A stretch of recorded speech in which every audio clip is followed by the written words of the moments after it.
going live in the next 1 minute. Good morning, everyone. We're so happy that you're joining us today. Today, we're having a very interesting topic for employability webinar, and that is on social work. And we would like our Deputy Director at Ohiro Window on America to please introduce our guests for today. Over to you, Professor.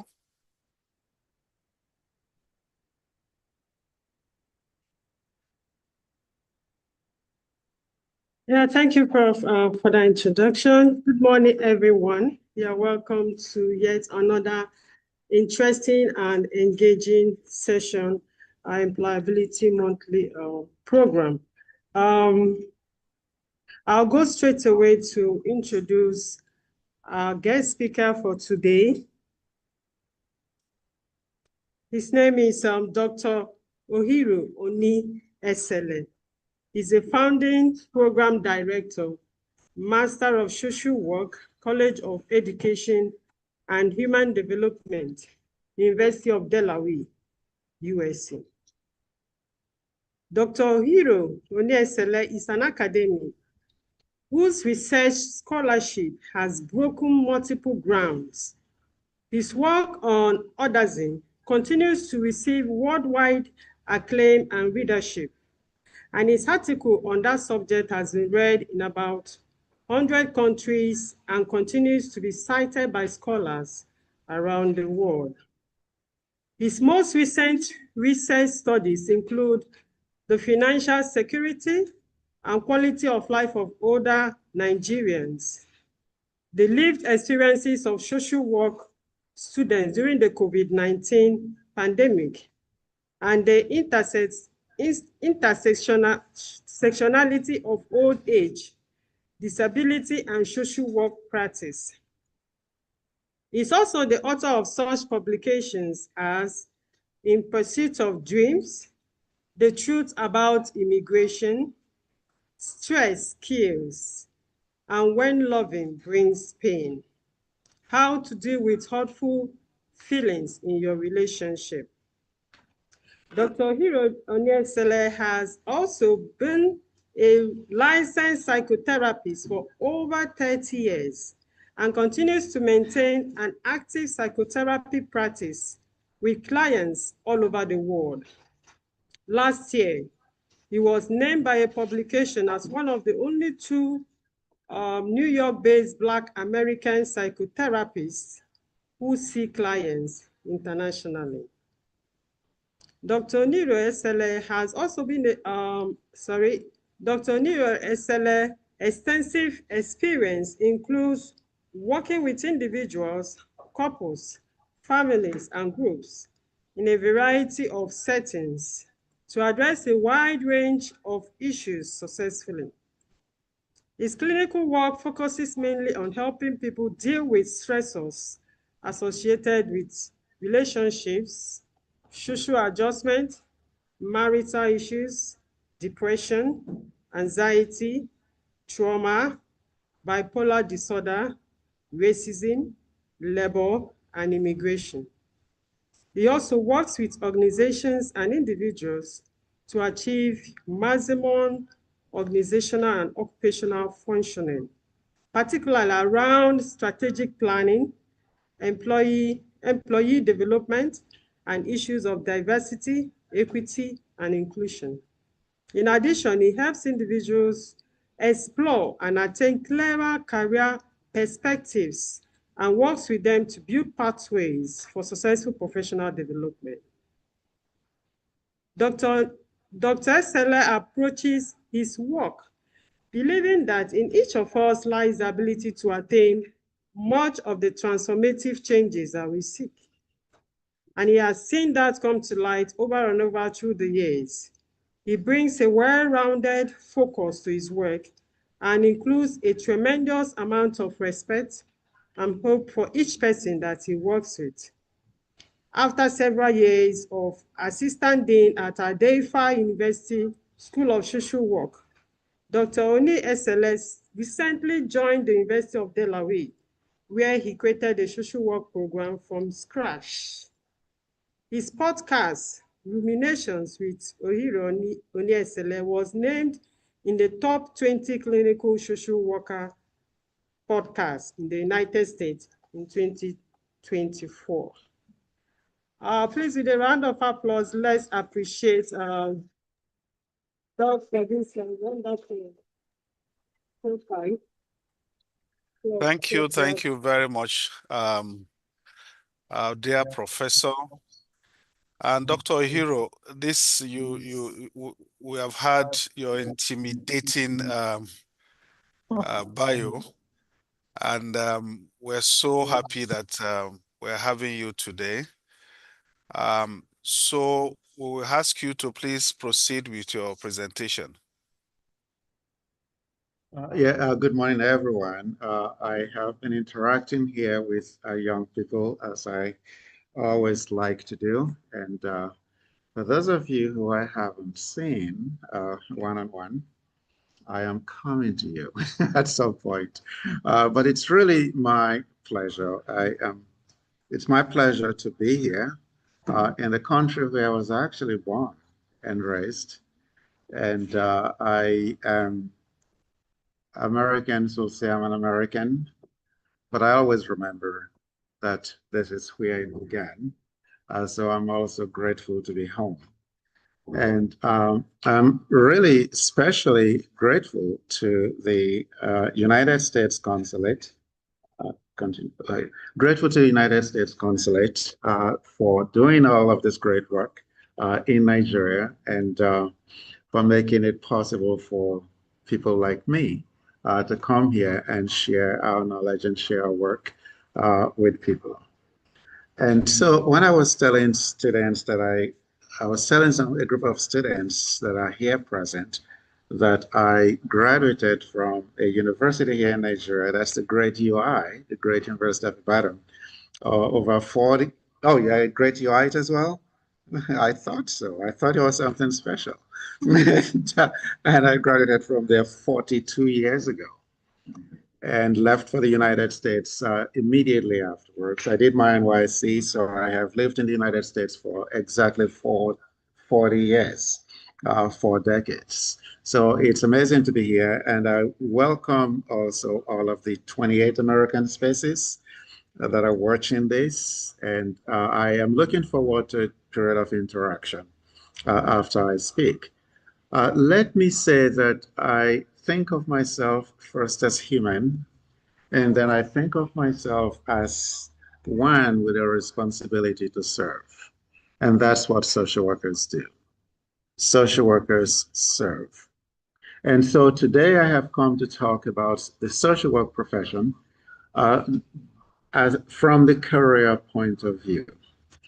Because what I am planning to talk about is this profession as a pathway to building a better future through compassion, mental health, and self-care. One of the things that I'd always like to do is to look at pictures. I travel extensively around the world. And every time I hear an introduction of me like that, it's quite humbling. But I also like to visit museums in every country that I go to. I visit museums because of the history that they tell. So one of the things that I had the pleasure, or the privilege actually of doing today was to take a look at the pictures here. And I was told the various stories about the pictures in this room. And I said to myself, what you're actually doing in the American spaces is social work. In social work, we have multiple levels of practice.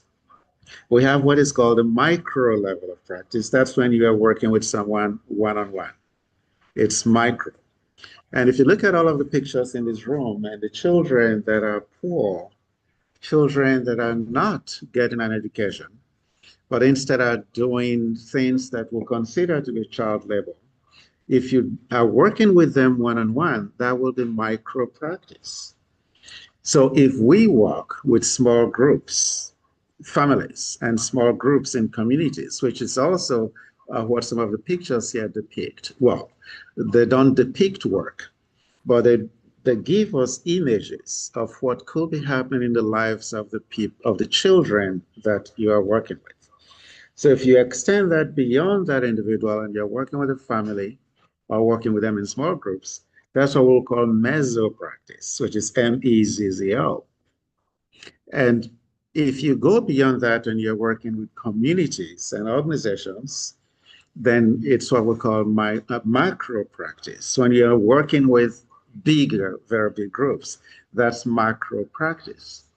Why is this important? Why is it important for me to start here?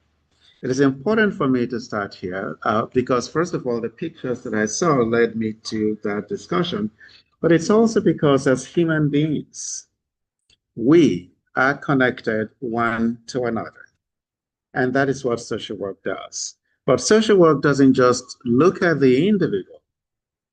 Social work engages in what one will consider, what we call, and I really love it, psychosocial theory or psychosocial perspective to life, to work, and living, which is looking at the individual, the environment in which the individual lives, and then the interaction between that individual and the environment. So if, for example, you came to me or I was working with you on something that you're dealing with, in social work, we look at a whole person. We look at the individual, and that's where there is a little bit of a difference between social work and psychology, for example, and the other behavioral sciences. We are not only just looking at the mind of the individual, we're also looking at the environment in which the individual lives and looking at how the individual interacts with their environment. Because sometimes it is that environment that you need to change to be able to help the individual continue to function maximally. And sometimes it is the individual's interpretation of what happens in the environment that you need to change. So you want to look, for example, at how the cognition interprets what's happening in the environment, how the cognition interprets the messages. When I say cognition, and I know that many people watching are psychology majors, so you understand the cognition very well. But how does your cognition interpret the messages that you're getting from around you? And then how does that impact your behavior in response to the messages that you're getting? Social work takes a look at all of this.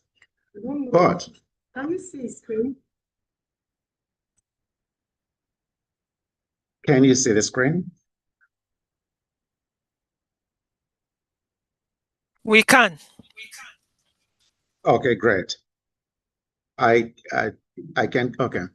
So today I have decided that we are going to discuss the significance of social work in our society.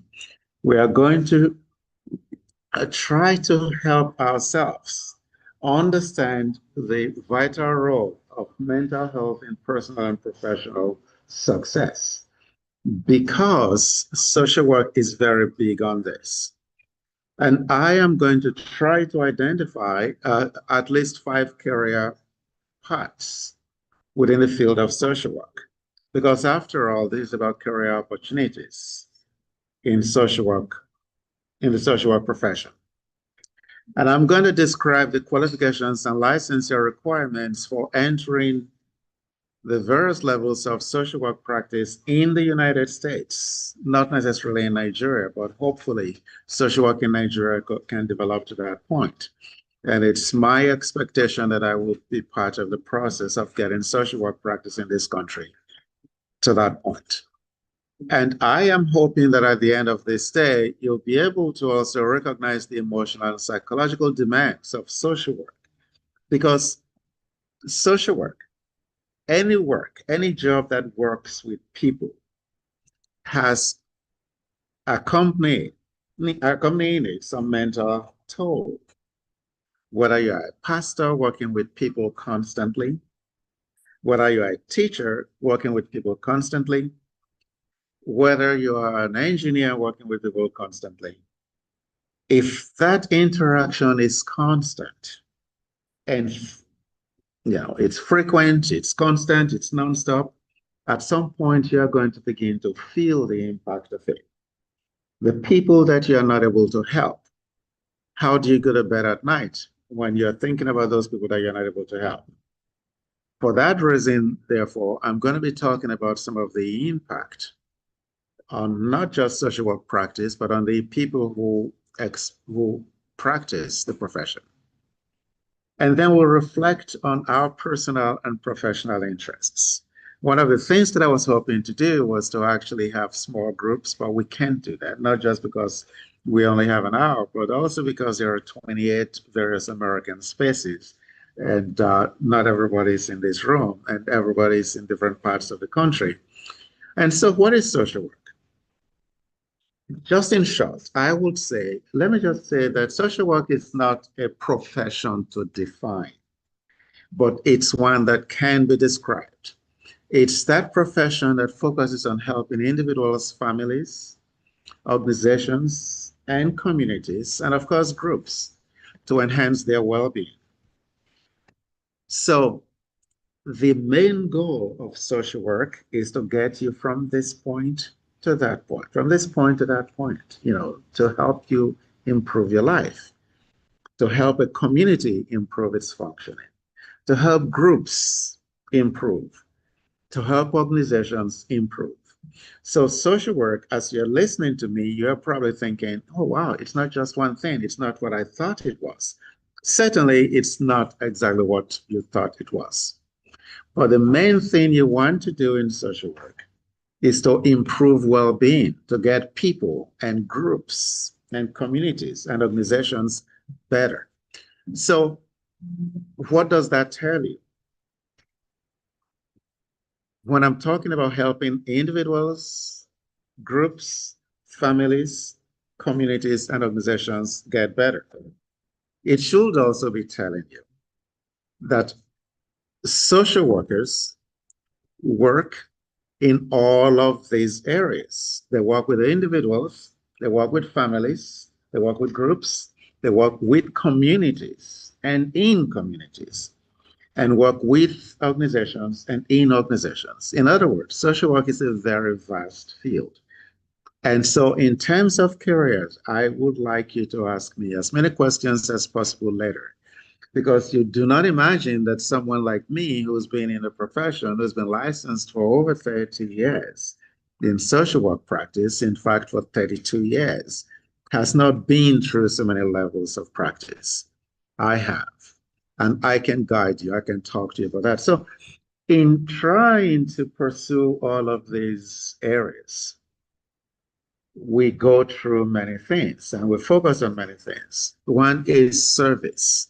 As I said, social work is service. We also focus on social justice, addressing injustices, helping to improve the dignity and worth of the people that we work with, which is really the number one responsibility of a social worker, to improve the dignity and worth of every human being. And also we try to focus on the importance of human relationships and building competence, integrity, and making sure that people just function well. So in doing all of this, there are specific ethical principles that are required of social workers. Our primary goal in social work is to make sure that we help people in need to address social problems. What is a social problem? I generally like to think of and define a social problem as a problem that affects many people in society. So if poverty affects many people in society, let's say in Oka, if poverty affects many people, then poverty is a social problem. If crime affects a lot of people, crime is a social problem. If whatever you think of affects many people and therefore needs to be addressed, it is a social problem. If, for example, women dying in the course of childbirth is a social problem, and in Nigeria, for example, there are many women who still die in the course of childbirth. that is a social problem. If it is the case that many people in this country still struggle to pay for their education, that is a social problem. And so in social work, we try to address social problems. It's one of our responsibilities to help individuals. That's the primary goal of social work, is to help people in need to address social problems. And I come from a country where there are a lot of resources to be able to help people, but people very often do not understand or do not know what's available to them. Therefore, it is the responsibility of the social worker to link individuals up with resources. And I'll tell you, for example, when the Affordable Care Act, which is the health insurance that President Obama created, and also when President Bush created what was known as Medicare Part D, which was a prescription plan attached to our Medicare insurance for people that were on Medicare. Well, that is, people who are on Medicare. I can go into what qualifies you to be on Medicare. When those plans were implemented, social workers were the ones who were helping older people who couldn't do it, who didn't know the eligibility and couldn't enroll themselves to do that. And in 1964, so this is a long story. In 1964, when President Johnson created a war on poverty, social workers became the foot soldiers to help implement that. So social workers also are required in our ethical principles. These are things we are required to follow, because social work is a profession that is guided by a code of ethics. So what I'm discussing with you right now are the code, what's contained in the code of ethics for social work practice, or for the social work profession. We're expected to respect the inherent dignity and worth of the person. So you might say someone who is mentally retarded some people might say, someone who is mentally retarded really cannot function, does not contribute to society, therefore does not require any attention. And that's one of the problems that we have here in Nigeria, for example, that people who are mentally ill, people who are mentally retarded, people who are extremely poor and are out there begging really don't come to the attention of people in power. But for social workers who practice in the United States and also the International Federation of Social Workers also has this, that everybody is as important as the next person. So we are supposed to respect the inherent dignity and worth of each individual. Therefore, as a social worker, our goal is to try and uplift that and make individuals, make groups, make organizations, make communities that are made to feel less than. It's our job to make sure that their dignity is uplifted, that everybody understands their worth, and that they themselves begin to feel worthy of attention, worthy of the necessary help. So social workers, therefore, as an ethical principle, recognize the central importance of human relationships, that I do not stand here just because I am the greatest. I stand here because we work together as a community. So what can we do to improve human relations? Because if we can improve the relationships between human beings, then what are we doing?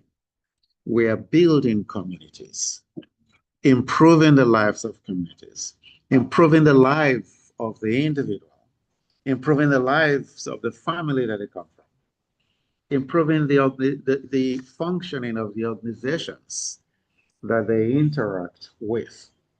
Because all together, and this in social work, there's such a thing, it's very big. We talk very often about systems theory in social work. Because a system is like a car or like a round wheel. If you get into a car moves. Why does a car move? Because it has 4 wheels. If one wheel falls off, what happens? It stops. it's no longer a system because one will force off, it drops. If a member of a family is sick, what happens? The entire family is affected, right? Therefore, in social work, we believe that human relationships are so significant because we are a system. We are stronger when we are together. We are stronger when we respect one another. We are stronger when one person is helped to function as well as the next. That I may be someone who is very well paid, someone who is famous, and so on. But without the other people and without helping those people, my fame and wealth really don't mean so much because they're not improving society as much and not building communities, which is what we try to do in social work. And so social workers are also required by our code of ethics to behave in a trustworthy manner. And we practice in areas of competence and, and we are always trying to enhance professional expertise. So please keep me on, let me know when, if I have like 5 minutes to stop, because I like to make sure that we have time for questions. I like to make sure we have plenty of time for questions. So in developing social workers, I am a member of a committee that is responsible. I'm a member of a committee of the accreditation board of social work education, of social work programs in the United States.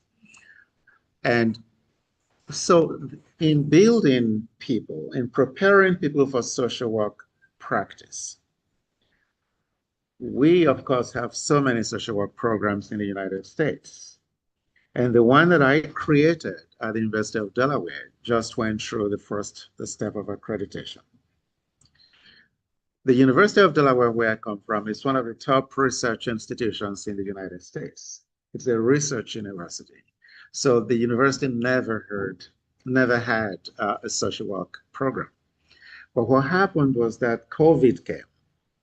And with COVID, there became a significant need for social workers across the United States, a significant need for social workers till now.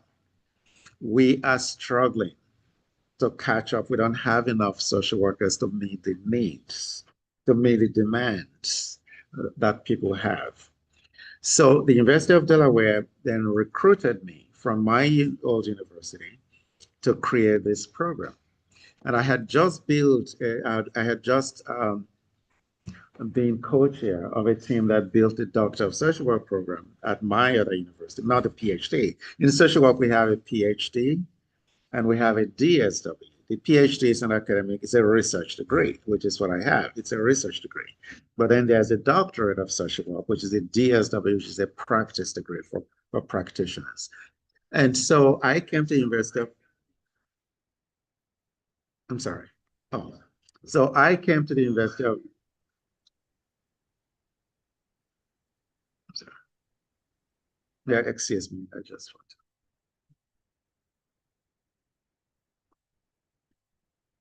So I came to the University of Delaware to build a social work program. And for a social work program to actually exist in the United States, it has to go through multiple levels of accreditation. So in social work programs, there are certain things that we are supposed to have, certain competencies that social work students are expected to acquire before they can get a degree to be social workers. Number one, they are supposed to be able to demonstrate ethical and professional behavior from the time that they're in school. And they are supposed to understand what it means to advance human rights and social and racial, economic, and environmental justice. They are supposed to engage in anti-racism, diversity, equity, and inclusion. And they're supposed to engage in policy practice. They are expected to engage with individuals, families, groups. Again, these are the competencies that social work students are required to have. And it's our responsibility as social work educators in universities to train students, to prepare them, to make sure that they have all of these competencies. And so what is required to be a social worker? At least in the United States, because that's the one that I'm most familiar with, United States and Canada. One is to have a bachelor's degree.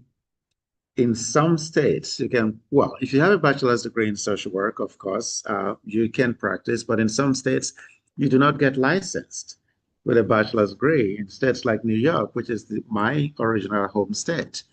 In my home state of New York, you don't get a license to practice if you have a bachelor's degree. But in my state now where I reside, you can get a license as a bachelor's degree.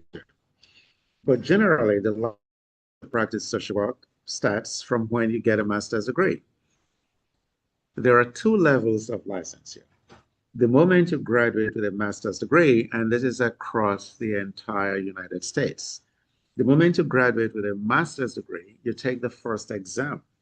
It's a board exam. It's a national board exam to become licensed to practice. And you become a licensed master of social work. You have that license to practice. And you register in the state where you want to practice.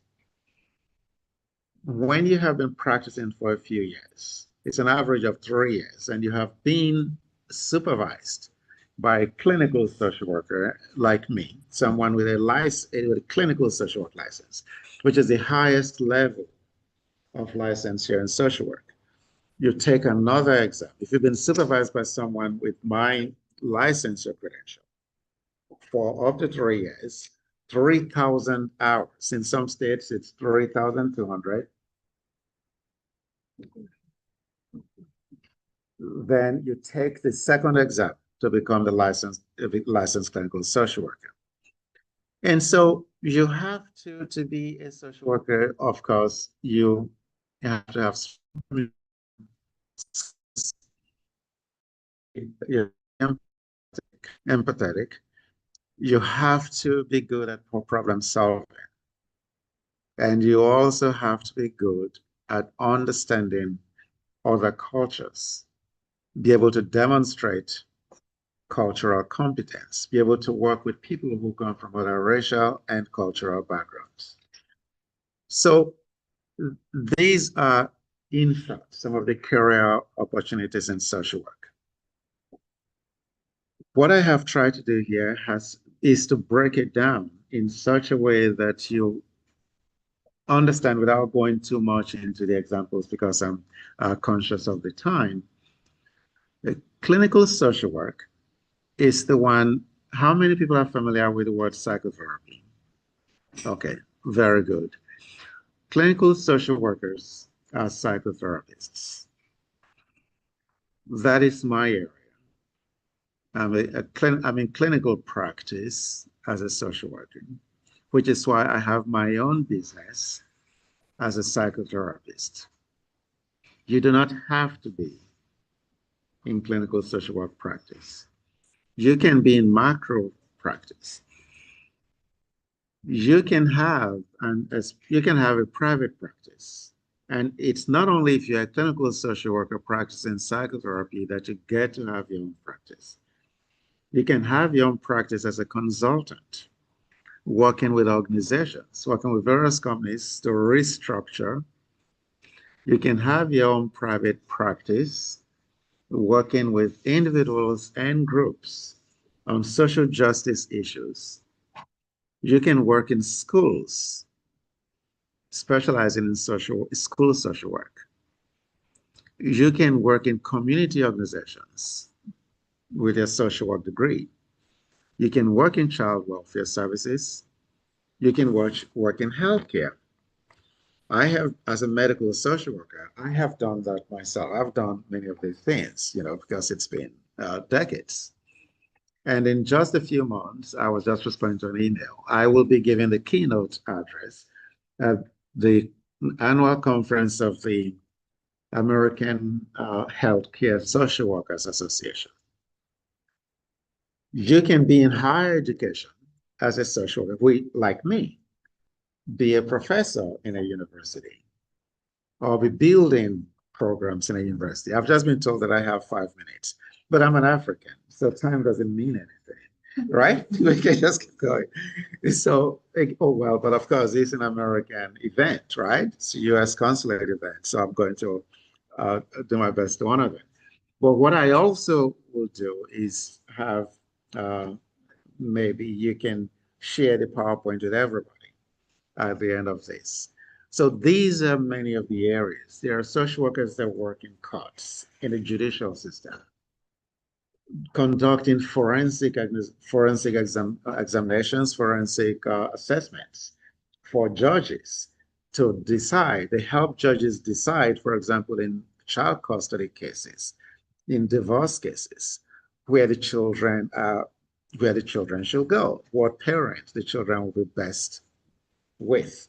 So social workers work in all of these areas. Social workers work in police departments.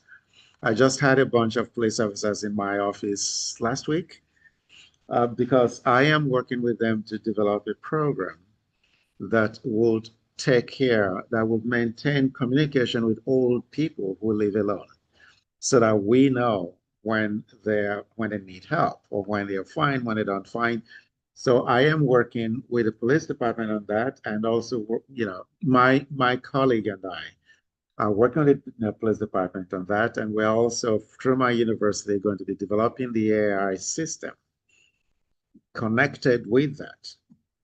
And my colleague and I are building this with the police department to make sure that they get all of that help. So I am just going to, with 2 minutes to go now, it is very important for all of us, whether you're in social work or not, to also pay attention to our mental health. It is one thing that social work is really good at. It's one thing that we work on, because, of course, mental health is really the foundation of our personal success and building resilience to be able to cope with the challenges that society throws at us. And in social work, we help people build that resilience.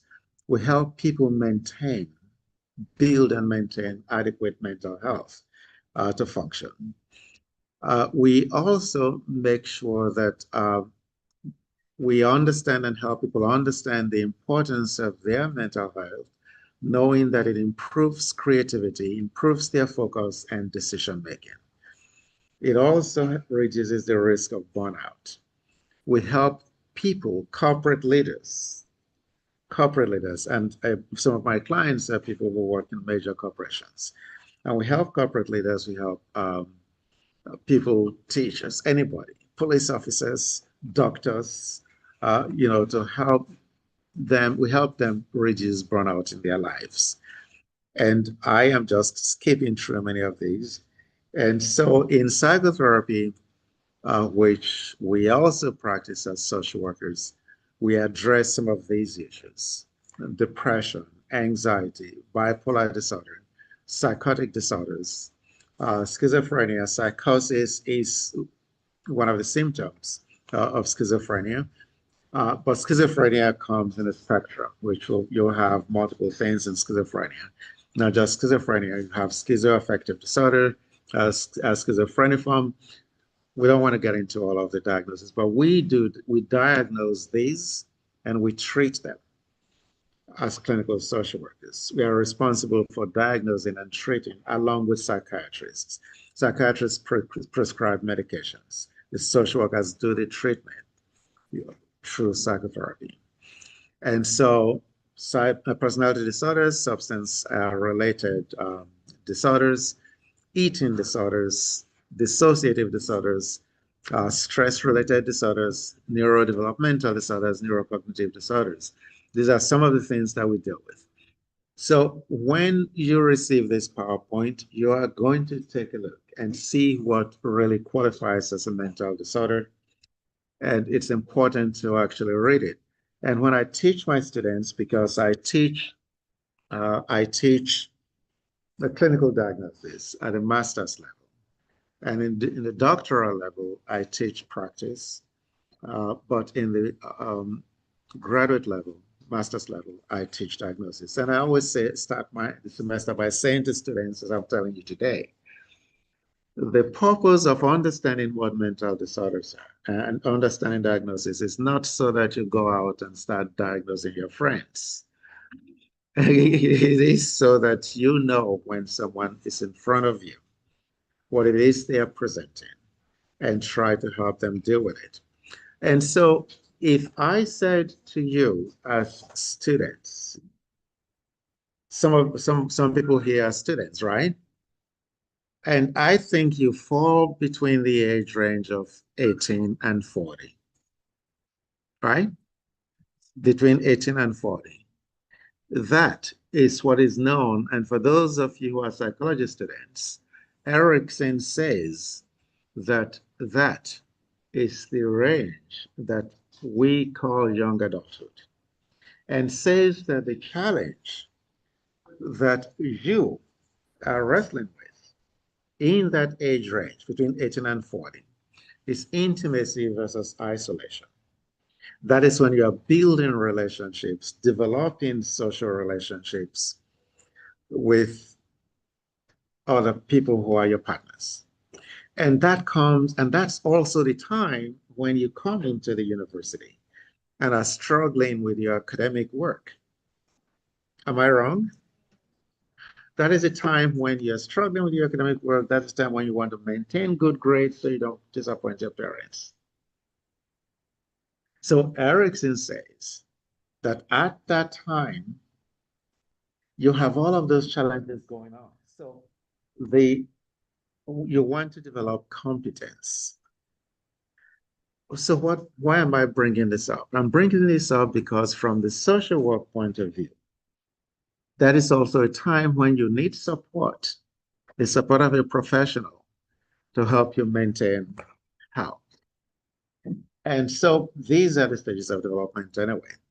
So I was going to have us do like a little bit of role play to take a look at this.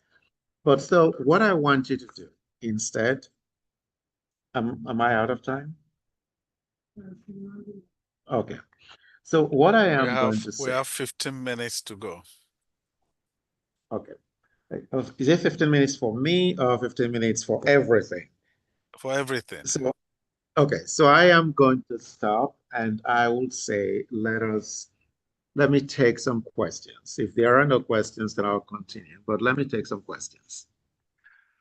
Thank you From very any, much. Can we put our hands together for Dr. Ohiro? Sincerely, I was having fun. I didn't want you to stop. I didn't want you to stop. But we have to, because we need to get some feedback from our listeners. Do we have questions? Let's check the chat. Okay, I have a question here. How can young professionals and students identify the right specialization in social work that aligns with their passion and community needs? that is a fascinating question. Did you get that? Okay, unmute it. Unmute your.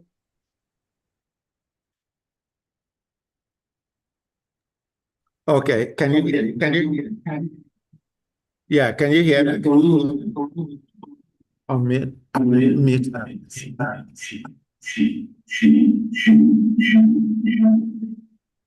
Okay, this is better.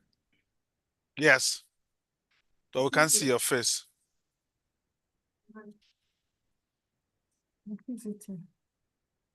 Hello? You can hear you. Okay, let's take questions from there.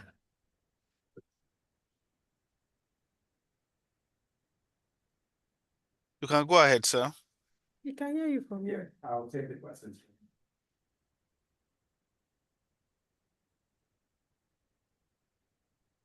We can see you now, but we can't hear you. Please come and You need to unmute yourself. Unmute them.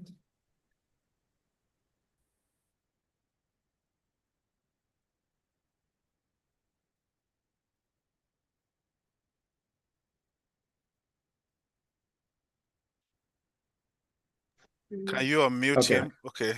Yes, Yes. it is fine. Did you Can you hear the hear me question, now? sir? Yes, sir. Yes, I did. I did. So please mute that. Right. So everybody heard the question. How can students find the alignment to their interests in social work practice? Sometimes, or very often, when students come to social work school, they are not sure exactly what area of practice they want to be involved in. What I have done, for example, many social work schools in the United States, most of them do not have specializations. But what I did in creating this social work program at the University of Delaware was to build in 3 different specializations. Because I built that program based on some specific considerations. So the specializations that I created were 1, children and families, 2, mental health and substance use disorders, and 3, gerontology, working with older people. But what I would say, for example, what I would say is when you go into social work school, and even in my university where we have these specializations now, I say to students, the way that I created it was to say, students do not have to pick a specialization. In the first year, don't pick a specialization.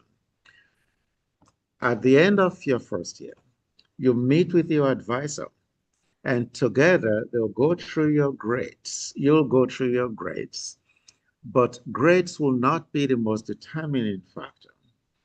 What will be the most determining factor will be where your passion rests. And that your passion will drive what your interest will be. For me, for example, as with many social workers, I graduated without having a special area of interest. I just knew that I did not want to work with people who were domestically violent. And I also did not want to work with substance use, but I was open to anything else. And because social work is very vast, work in one area for a little while and say, this is not my passion. This is not the area I want to be in. And you move to another area, and you move to another area until you find that passion. But perhaps the best answer to your question is not so that you just move from one area to another, although that's a great way to do it. But one great thing to do is to make sure that if you are going to become a social worker, you go to a social work program that has very strong advisement, where you have people who can advise you. You have professors who can advise you, who have close relationships with you, people who like you as a person, not just because you are good academically, who can help you assess your level of progress, assess your interests. People can help you assess that and can therefore direct you. Because you may think that this is what you're really good at, but it turns out that there are some other areas where you could be better at. So you need someone who is experienced. Make sure that you're in a university where there is an experienced social worker who can actually guide you in following your passion. But the most important thing is to always keep an open mind when you go into a social work program. Have an open mind, because you don't know what your area of interest is. But finally, we do have in social work, we have internships throughout the time you're in social work school. Internships are for 2 years while you're in the program. You are also interning in an organization for your entire first year and your entire second year. The program is 2 years if you go full time, and if you go part time, it could be up to 4 years to get a master's degree. You have a bachelor's degree to get a master's degree, 2 years full time, up to 4 years part time. And throughout the 2-year period, if you are going full time, you are also doing an internship. And by the time you are doing your second internship, trust me, you will already have a good idea of where your passion is. And if you don't, I say to students, don't worry about it. Pick what passion finds you, and you will know at some point. But really, focus on your internship, focus on someone who can well, and let your Okay, sir. mind speak to you. All right, sir. Thank you very much. From Mina, I have this question. Do you think that social work is a good area to venture into? As even in Nigeria, a lot of universities don't study or offer social work. Furthermore, is AI a threat to social work? Well, I was just asked that question about AI at a conference recently. First of all, what was the first question again? Do I think it's a great area to venture into? Definitely, I do. And as I indicated before, I understand that social work is not well developed yet in Nigeria, but hopefully I can be part of the effort to do that. And in just a few days on Wednesday, I'll be at Leeds City University in Ibadan, meeting with the social work department. Because I'm going to be working with them to try and see, because they've invited me to meet with them and to have a discussion about how they can, what kinds of collaborations I can build with them and my university and my program. That's one of the ways to do that, so that we can help them develop, and in that process, develop social work in the area. And so the second question about, is AI a threat to social work? I see AI as enhancing some of the work that we do.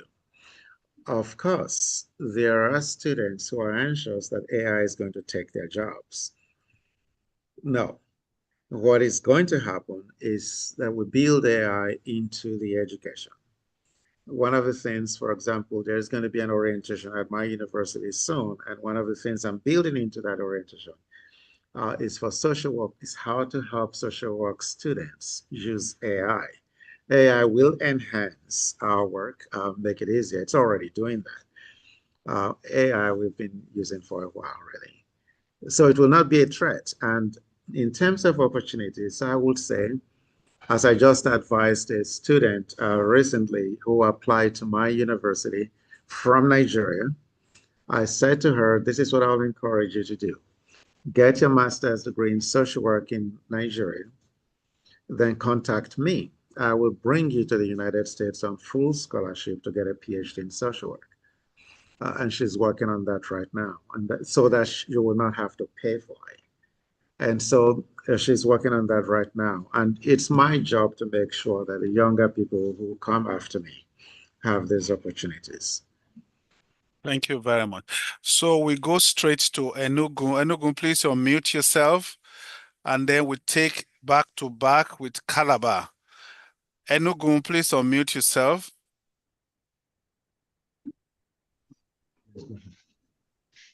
Good morning. Good morning. Good morning, sir. Okay, question I wanted to ask was to the presenter. Thank him for what he has done so far. What I wanted to ask is that is social work that demanding of a career? Can it be run alongside a major career? Not like I'm not saying it's not a major career, but can it be run alongside something else? Or is it that demanding that you cannot hold this another career? Is it that demanding that? Okay, yes. Is social work so demanding that you cannot add another career to it? Okay, let's go to Calabar quickly, and then we take the two together.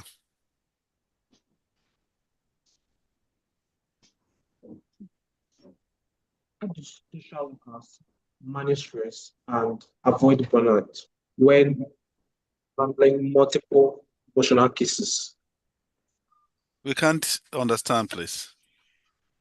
How do social workers manage stress and avoid burnout when handling multiple emotional cases?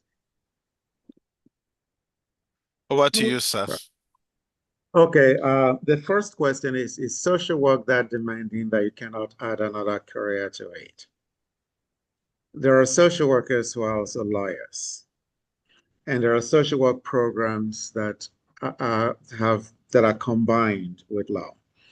And in my own university, I am soon going to be having a conversation about having a dual degree, or having a social work students dually enroll with public health, so they can graduate with MSW and MPH. But the question to ask yourself is, why do you need another career in addition to, because doctors, for example, are not choosing to also become something else. However, that said, it is actually entirely up to you if you want to have something else in addition to social work. And understand that not all areas of social work practice are equally demanding. And for the second question about how do social workers manage stress, number one is through supervision. So social workers have supervisors that they meet with. And I would also say to you that many social workers, a lot of social workers, a lot of doctors in America, a lot of professors, a lot of social workers are also in therapy. And therapy helps them manage stress. Thank you Because I very see there. much. Yes, quickly, let's go to Uyo and then Ikeja. Uyo? Good day. Thanks. I want to ask my question regarding my first degree. I did agri extension, and then from what you said, you mentioned that social work has to do with solving the problem of people and then bringing about development in communities, and then that any problem that is affecting everybody or many people is a social work problem. Then my question is this: as my first degree was on agri-economics, is it possible I switch to do my second degree in any social work or something like that, so I can do like process? That's an excellent question. It's an excellent question that I was going to get into. In social work, because social work is a profession. For example, if you're going to study law, if you're going to study medicine in the United States, it does not matter what your bachelor's degree is in, because they are professions. Social work is a profession, so it does not matter what your bachelor's degree is in. You can go on for a master's in social work, regardless of your degree. Thank you. Ikeja, over to you.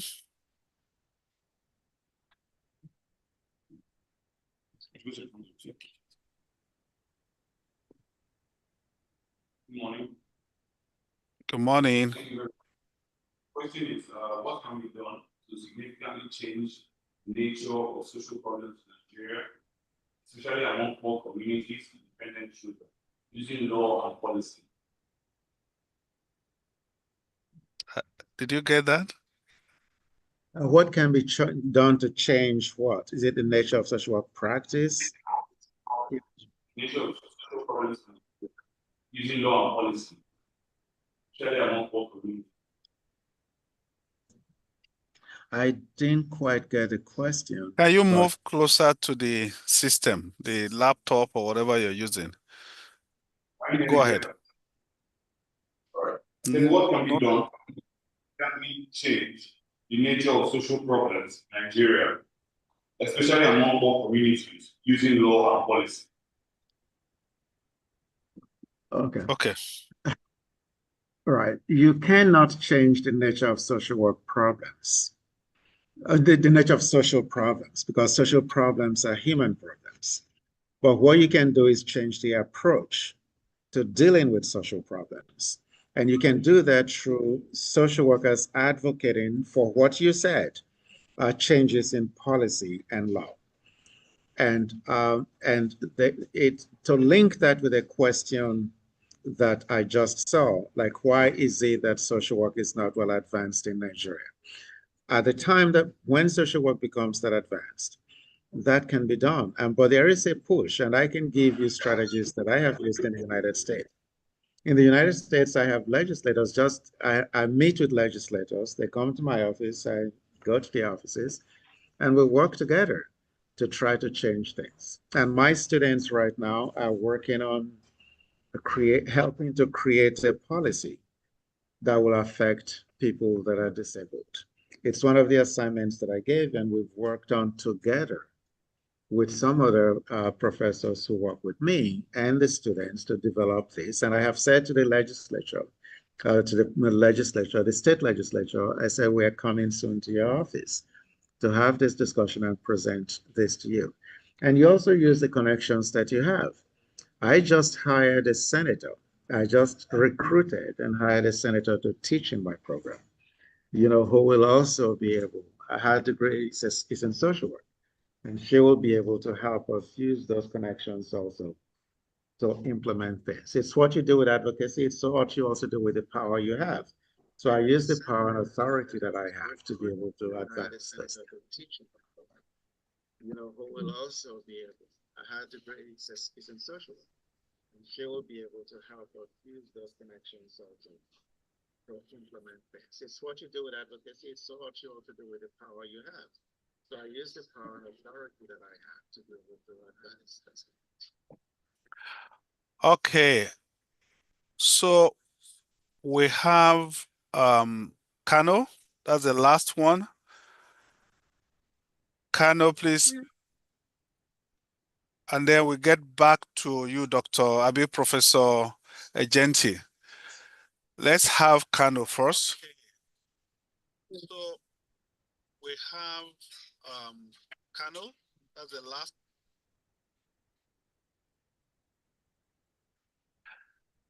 Kano, please go ahead with your question.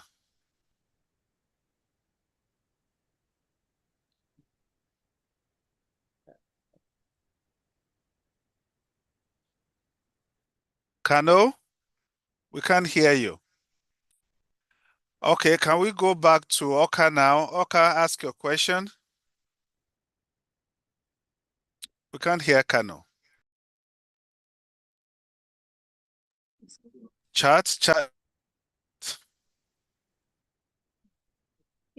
My question is this: if I decide to do my master's in social work in Nigeria, is there any scholarship available for it? You have another one? Okay, sir, I have two questions here. The first one is an individual who has MSc in clinical psychology, can the individual be admitted into your university for a PhD program? And secondly, how does psychology work in synergy with social workers? Two questions. Number one, yes. Are there scholarship opportunities for people to study for a master's degree in social work in Nigeria? I am not quite sure, but what I can do is I can help to investigate that when I meet with another university in a few days, lead city university that I talked about.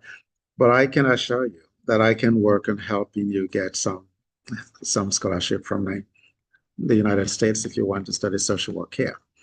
And for the other question, how does psychology work in synergy with social work?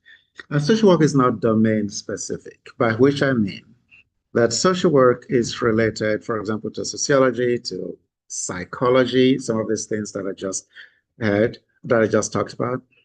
So that's how they work together, right? Because there are very many similarities, especially when you're looking at the clinical aspects of it. But psychology is not social work, and social work is broader. Social work is broader than psychology, which is why in the United States, for example, you cannot work as you are not considered a clinical psychologist unless you have a PhD. You don't get a license to practice psychology in the United States unless you have a PhD. But to get a license to practice social work, if you have a master's degree, because it's very broad, it goes way beyond psychology. And so if you have a master's degree in clinical psychology, can you come into my program?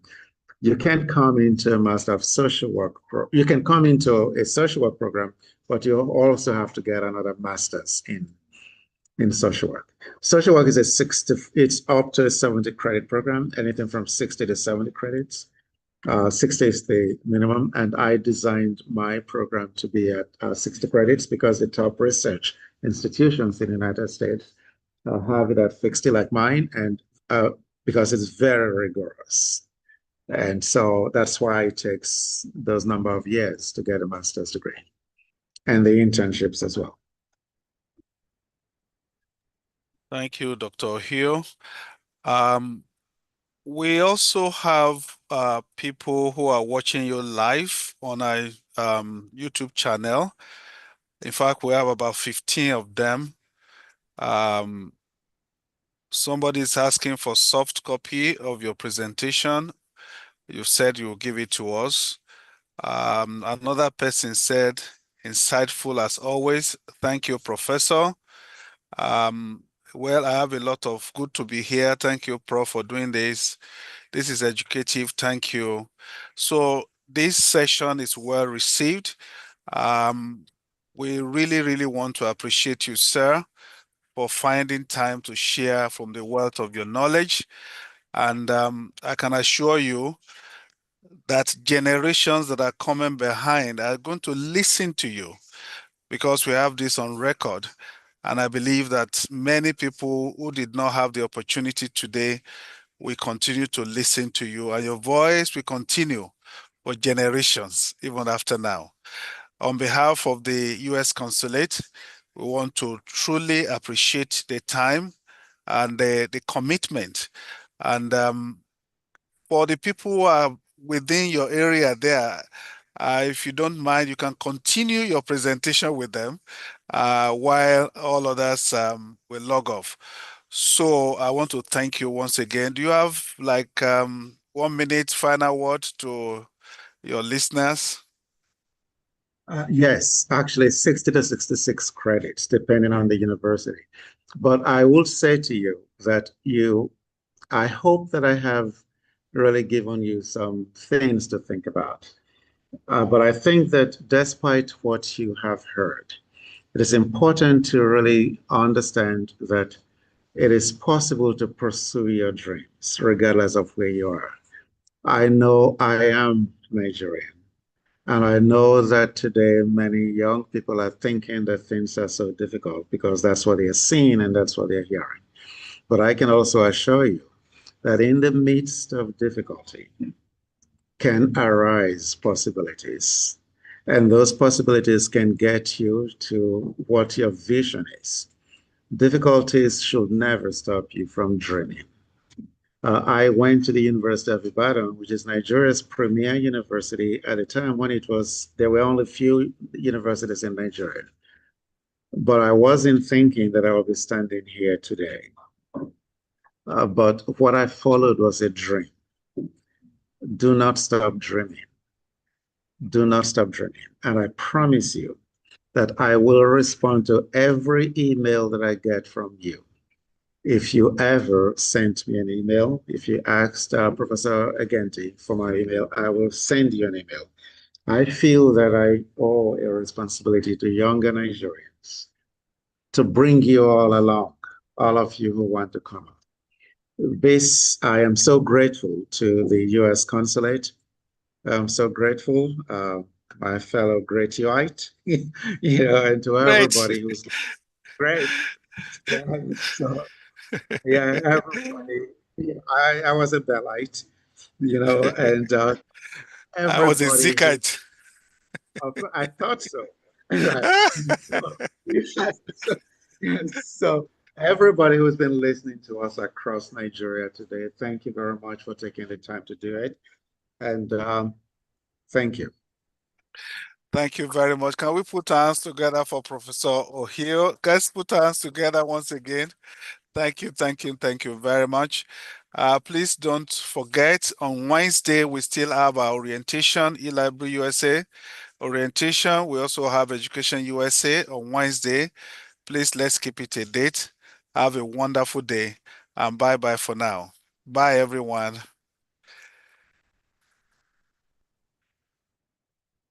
So you can hang out here.